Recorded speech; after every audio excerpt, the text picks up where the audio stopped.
యుద్ధం ఓ అనాగరిక చర్య. అంటే ఇంకా ఈ భూమిపై నాగరిక మానవుడు ఉద్భవించలేదా అన్నది $1,000,000 ప్రశ్న.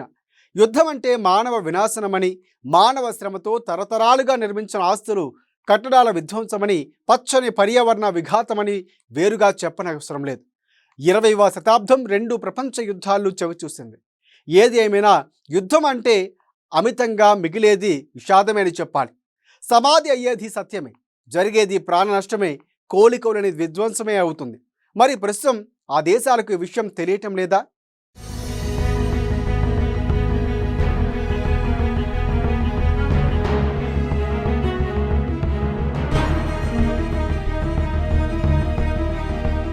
యుద్ధం ఓ అనాగరిక చర్య. యుద్ధం అంటే మానవ వినాశనం, పచ్చని పర్యావరణ విఘాతం. గతంలో ఇరాక్, ఇరాన్, ఆఫ్ఘనిస్తాన్పై అమెరికా యుద్ధం, ఆగని ఉక్రెయిన్పై రష్యా సాగిస్తున్న యుద్ధం, తాజాగా పాలస్తీనాపై ఇజ్రాయిల్ యుద్ధం.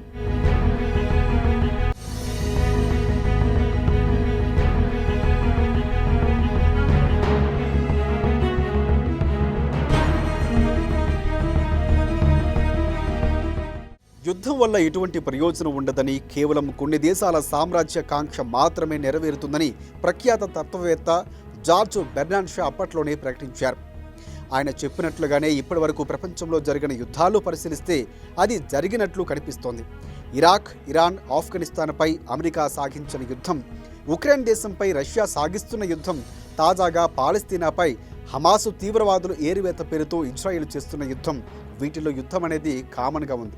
దేశాలు మాత్రమే మారుతున్నాయి. ఆ యుద్ధం వల్ల ఎటువంటి పరిణామాలు చోటు చేసుకుంటున్నాయో ప్రత్యక్షంగా చెప్పాల్సిన అవసరం లేదు. అమెరికా, ఇరాక్, ఇరాన్, ఆఫ్ఘనిస్తాన్పై యుద్ధం సాగించడం వల్ల ప్రపంచ దేశాలు చమురు కొరతతో ఇబ్బంది పడుతున్నాయి, పెరిగిన ధరలతో ఇబ్బంది పడుతున్నాయి, ఎండు ఫలాలు అందక ఇబ్బంది పడ్డాయి. ఇక రష్యా ఉక్రెయిన్పై సాగిస్తున్న యుద్ధంతో యూరప్ దేశాలు సహజ వాయువు అందక ఇబ్బంది పడుతున్నాయి. ఇక ఇజ్రాయెల్ చేస్తున్న దాడులతో పాలస్తీనా నరకం చూస్తోంది. అక్కడి ప్రజలు తీవ్ర ఇబ్బందులు పడుతున్నారు. తినేందుకు తిండి లేక, తాగడానికి నీరు లేక నరకం చూస్తున్నారు.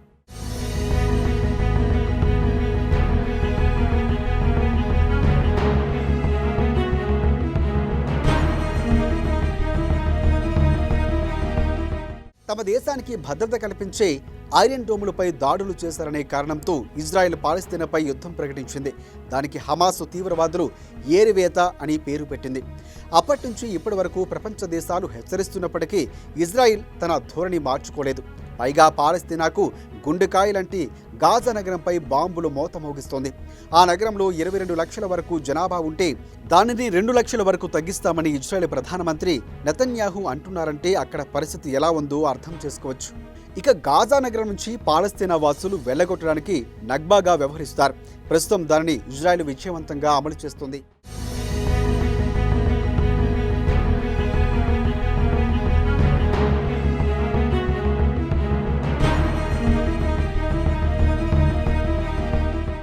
వాస్తవానికి గాజా నగరం నుంచి పాలస్తీనా వాసులు వెళ్లగొట్టే అధికారం ఇజ్రాయెల్ దేశానికి లేదు. ఎందుకంటే 1948లోనే దానికి సంబంధించి అంతర్జాతీయ ఒప్పందం కుదిరింది. దీనిని ఎట్టి పరిస్థితుల్లో ఆక్రమించబోమని ఇజ్రాయెల్ అప్పట్లోనే వాగ్దానం చేసింది. కానీ ప్రస్తుత పరిస్థితుల్లో దాన్ని విస్మరిస్తోంది. ఇజ్రాయెల్ తీరును నిరసిస్తూ దక్షిణాఫ్రికా అంతర్జాతీయ న్యాయస్థానంలో ఒక తీర్మానం ప్రవేశపెడితే 50 ఇస్లామిక్ దేశాలతో పాటు Belgium, Brazil, Bolivia, Namibia, Colombia లాంటి దేశాలు దాన్ని సమర్థిస్తున్నాయి.